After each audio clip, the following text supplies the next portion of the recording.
नमस्कार दोस्तों। आज की वीडियो में मैं आपको एक ऐसे लिक्विड के बारे में बताने वाला हूं। अगर आप उसका यूज करते हैं तो आपके गार्डन में जो भी रोज़ का प्लांट है जिसकी आप लोगों ने हार्ड पोनिंग या सॉफ्ट पोनिंग की है उसमें ज़्यादा शूट्स लाने में और शूट्स को मजबूत करने में ये काफ़ी मदद करता है। और इसी के साथ साथ ये जो लिक्विड है ये आपके गार्डन में जो भी प्लांट है उसके लिए ये पेस्टिसाइड के साथ साथ ये फंगिसाइड का भी काम करेगा। देखिए, सर्दी का मौसम अभी स्टार्ट हो चुका है और आप देखते हैं कि जनवरी का महीना भी निकल चुका है और ज़्यादा करके हमारे गार्डन में जो भी रोज़ का प्लांट है उसमें इस टाइम पे बहुत सारे प्रॉब्लम क्रिएट होते हैं। देखिए, जो गार्डनिंग करने वाले हमारे भाई बहन हैं उनका हमेशा ये सवाल रहता था कि मेरे गार्डन में जो भी रोज़ का प्लांट है सर्दी स्टार्ट होने से पहले ही वो अच्छी तरह से ग्रो कर रहे थे और मेरा जो प्लांट है वो पूरी तरह से कलियों से और पूरे से भरे थे। पर जैसे ही जनवरी का महीना स्टार्ट हुआ उसकी जो ग्रोथ है वो अचानक से रुक गई है और जो शूट्स आते हैं वो शूट्स भी काफ़ी कमज़ोर होते हैं और उसमें कोई भी कलियाँ यानी कोई भी फ्लावरिंग नहीं होती है, यानी पूरी तरह से शूट्स आते हैं वो ब्लैंक होते हैं। तो देखिए दोस्तों, सर्दी के मौसम में हमारे जो गार्डन में जो भी रोज़ का प्लांट है इसमें ये आम समस्या है और ज़्यादा करके सभी गार्डनिंग में ये प्रॉब्लम क्रिएट होती है। तो देखिए दोस्तों, आज की वीडियो में मैं आपको रोज़ प्लांट के बारे में कुछ ऐसी बातें बताने वाला हूँ। अगर आप इसको फॉलो करते हैं और इसी के साथ साथ जो लिक्विड मैं आपको दिखाने वाला हूँ या जो फर्टिलाइजर मैं आपको बना के दिखाने वाला हूँ, अगर आप उसका यूज करते हैं तो आपके गार्डन में जो भी रोज़ का प्लांट है जिसकी आप लोगों ने हार्ड पोनिंग या सॉफ्ट पोनिंग की है उसमें जो भी नए शूट्स आएंगे वो बहुत ही हेल्दी और मजबूत रहेंगे और अपने साथ बहुत सारी कलियाँ भी लेके आएंगे। तो चलिए दोस्तों, वीडियो की शुरुआत करते हैं।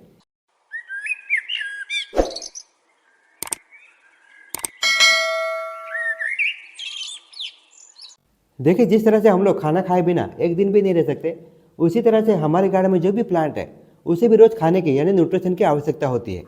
देखिए, हमारे गार्डन में जो भी प्लांट है वो जो खाना बनाते हैं वो दो चीज़ें मिलाकर बनाते हैं। एक तो वो पत्तों द्वारा सनलाइट लेते हैं और इसी के साथ साथ जो हम लोग खाद देते हैं यानी जो फर्टिलाइजर देते हैं उसका न्यूट्रिशन खींच कर ये दोनों चीज़ें मिलाकर ये अपना खाना बनाते हैं। देखिए, हमारे गार्डन में जो भी प्लांट है उसकी अच्छी सेहत के लिए और अच्छी ग्रोथ के लिए हम लोग टाइम टू टाइम यानी हर 15 से 20 दिन में हम लोग फर्टिलाइजर देते रहते हैं। पर जो सनलाइट की रिक्वायरमेंट है उसे हम लोग भूल जाते हैं और ज़्यादा करके सर्दी के मौसम में जो सनलाइट है वो हमारे प्लांट को प्रॉपर तरीके से नहीं मिल पाती है। तो इसके लिए दोस्तों, आप कितना भी अच्छा फर्टिलाइजर देते हैं तो भी आपका जो प्लांट है वो अच्छी तरह से ग्रो नहीं कर पाता है, क्योंकि उसे अच्छा खाना बनाने के लिए जैसे न्यूट्रिशन की आवश्यकता होती है उसी तरह से उसे सनलाइट की भी आवश्यकता होती है। तो देखिए, जैसे सर्दी का मौसम स्टार्ट होता है आपके गार्डन में जो भी प्लांट है उसे आपको ऐसी जगह शिफ्ट करना जहाँ पे इसे कम से कम 7 या 8 घंटे की कंटिन्यू धूप मिल सके, ताकि ये अपना खाना अच्छी तरह से बना सके और अच्छी तरह से इसकी ग्रोथ हो सके। देखिए, इसके बाद जो 2 नंबर पर जो मेन पॉइंट आता है वह है सॉफ्ट पोनिंग या हार्ड पोनिंग। देखिए, आपके गार्डन में जो भी रोज़ का प्लांट है उसमें जब फूल आते हैं वो कुछ दिनों बाद जब फूल मुरझा जाते हैं तो वो कई दिनों तक हमारा फूल वो प्लांट पे ऐसे ही रहता है। देखिए, ऐसे आपको नहीं करना है। जैसे ही फूल मुरझा जाता है तो जैसे मैं आपको दिखा रहा हूँ इस तरह से आपको कट करके बाहर निकाल देना है, क्योंकि देखिए हमारे जो रोज़ का प्लांट है उसमें नए शूट्स निकालने के लिए उसे काफ़ी ज़्यादा मात्रा में न्यूट्रिशन की आवश्यकता होती है। अगर जो मुरझाए हुए फूल वो ऐसे ही रहेंगे तो ज़्यादा करके न्यूट्रिशन वो दोस्तों मुरझाए हुए फूल खींच लेते हैं और जितनी ज़्यादा मात्रा में हमारे प्लांट को नए शूट्स लाने के लिए जो न्यूट्रिशन चाहिए वो मिल नहीं पाता है। इसके लिए जो शूट्स आते हैं वो बहुत से कमज़ोर हो जाते हैं या फिर उसमें कोई भी कलियाँ नहीं बनते यानी ब्लैंक निकलते हैं। तो इसके लिए जैसे मैं आपको दिखा रहा हूँ इस तरह से सभी के सभी जो मुरझाए हुए फूल है वो आपको कट करके निकाल देना है। तो आप देख सकते हैं मेरे गार्डन में जो भी रोज़ के प्लांट है उसमें जो भी मुरझाए हुए फूल थे सभी के सभी मैंने कट करके बाहर निकाल दिए हैं। देखिए, अभी जो बात आती है कि जिस प्लांट की हम लोगों ने सॉफ्ट पोनिंग की है उसमें नए शूट्स आने के लिए हम लोग लिक्विड का यूज करने वाले हैं। और देखिए, इस लिक्विड को बनाने के लिए आपको 1 रुपया भी खर्चा नहीं करना पड़ेगा, यानी फ्री में जो आपके घर में या गार्डन में जो चीज़ें मिलती है उसका इस्तेमाल करके आप इसे बना सकते हैं। अगर आप उसका स्प्रे करते हैं तो आपके गार्डन में जो भी रोज़ का प्लांट है इसमें बहुत सारे जो शूट्स आएंगे वो हेल्दी तो रहेंगे ही, इसी के साथ साथ उसमें बहुत सारी कलियाँ और फ्लावरिंग भी होगी। तो देखिए, इसे किस तरह से बनाना है वो भी हम लोग देख लेते हैं। देखिए, रोज़ प्लांट के लिए जो हम लोग लिक्विड बनाने वाले हैं उसमें सबसे पहले जो चीज़ लेने वाले हैं वो एलोवेरा का लीफ। देखिए, एलोवेरा का जेल में काफ़ी ज़्यादा मात्रा में इसमें न्यूट्रिशन के साथ साथ इसमें एंजाइम भी पाए जाते हैं, जैसे इसमें amino acid, antioxidant, calcium, magnesium, zinc और सैलिसिलिक एसिड भी इसमें भरपूर मात्रा में पाया जाता है। और देखिए, जो एलोवेरा का लीफ है इसमें एंटी फंगल और एंटीबैक्टीरियल के गुण होता है, यानी ये पेस्टिसाइड के साथ साथ ये फंगिसाइड का भी काम करता है। तो देखिए, सबसे पहले तो आपको मिक्सर ग्राइंडर की ज़रूरत पड़ेगी, क्योंकि इसका जो जेल है वो हमें अलग कर लेना है। तो जैसे मैं दिखा रहा हूँ इस तरह से आपको इसे बारीक टुकड़ों में काट लेना है ताकि अच्छी तरह से ये मिक्सर में पीस जाए। और इसमें जो दूसरी चीज़ हम लेने वाले हैं वह लहसुन। देखिए, लहसुन में काफ़ी ज़्यादा मात्रा में इसमें सल्फर की मात्रा होती है और इसी के साथ साथ इसमें एक अलग सी स्मेल होती है। अगर इसका हम लोग स्प्रे करते हैं तो हमारे गार्डन में जो भी प्लांट है उसमें जो छोटी मोटी बीमारी रहेगी या फिर चींटे या कीड़े रहेंगे तो तुरंत इसकी स्मेल के कारण भाग जाते हैं। इसके लिए भी दोस्तों इसका बहुत ज़्यादा मात्रा में गार्डनिंग में इस्तेमाल होता है। तो जैसे मैं आपको दिखा रहा हूँ इस तरह से इसको भी आपको बारीक टुकड़ों में काट लेना है।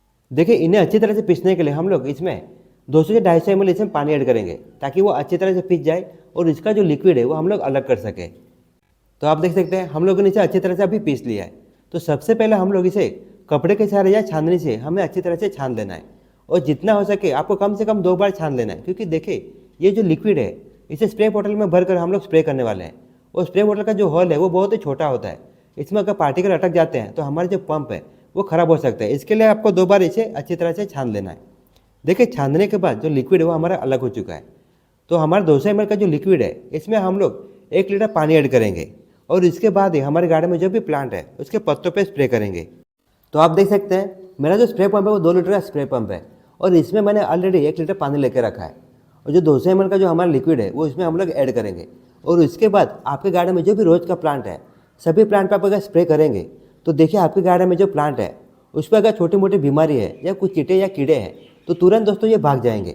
और इसी के साथ साथ जो नए शूट्स आएंगे वो शूट्स तो काफ़ी हेल्दी रहेंगे, पर इसी के साथ साथ वो अपने साथ बहुत सारी कलियाँ भी लेके आएंगे। क्योंकि देखिए दोस्तों हमारा जो भी रोज़ का प्लांट है उसमें जब नए शूट्स आते हैं तो शूट्स के जो पत्ते वो बहुत ही कमज़ोर होते हैं और ज़्यादा करके उसी पे बीमारी का अटैक होता है।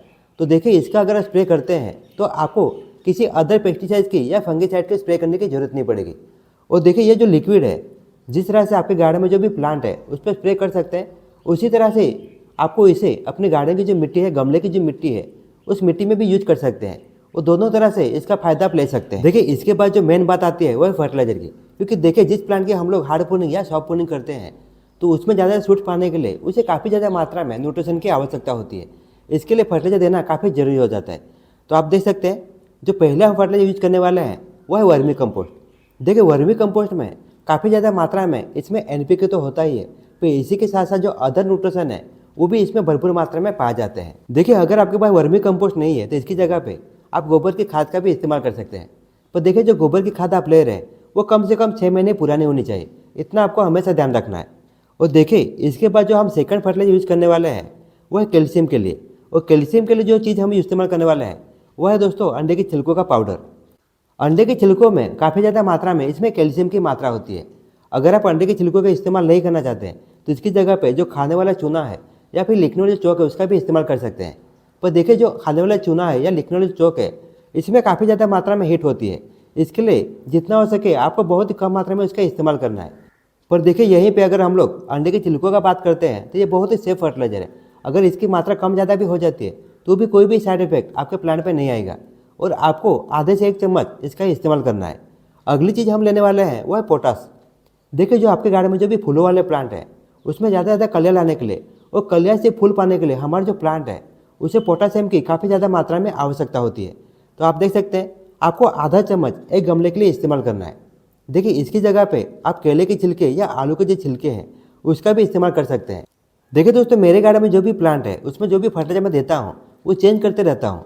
पिछले टाइम मैंने पोटास के लिए इसमें मैंने आलू के छिलकों का पाउडर है उसका इस्तेमाल किया था और अभी मैं इसमें पोटास का इस्तेमाल कर रहा हूँ। अगली बार जब दूंगा तो मैं दोस्तों इसमें केले के छिलकों का पाउडर का इस्तेमाल करूँगा। फर्टिलाइजर देने के बाद जो गमले की मिट्टी है उसे आपको नॉर्मल से गुड़ाई कर लेना है और तुरंत आपको पानी दे देना है। देखिए दोस्तों आज की वीडियो में मैंने रोज प्लांट के बारे में जो बातें बताई है अगर उनको फॉलो करेंगे और इसी के साथ साथ जो लिक्विड मैंने बना के दिखाया है उसका स्प्रे करेंगे और जो फर्टिलाइजर दिखाया है उसका इस्तेमाल करते हैं तो आपके गार्डन में जो भी रोज़ का प्लांट है सर्दी के मौसम में चाहे टेम्परेचर कितना भी लो हो जाए आपका जो प्लांट है उसकी ग्रोथ तो अच्छी तरह से होती ही रहेगी। पर इसी के साथ साथ इसमें कभी भी कलियार फूलों की भी कमी नहीं आएगी। तो चलिए दोस्तों इसी के साथ अभी आपसे विदा लेता हूँ। आशा करता हूँ कि आपको वीडियो पसंद आया हो। मेरी दी हुई जानकारी आपको थोड़ी सी भी अच्छी लगे तो इस वीडियो को लाइक और शेयर करना ना भूलना। तो मिलते हैं दोस्तों नेक्स्ट वीडियो में नेक्स्ट टॉपिक के साथ। तब तक के लिए धन्यवाद।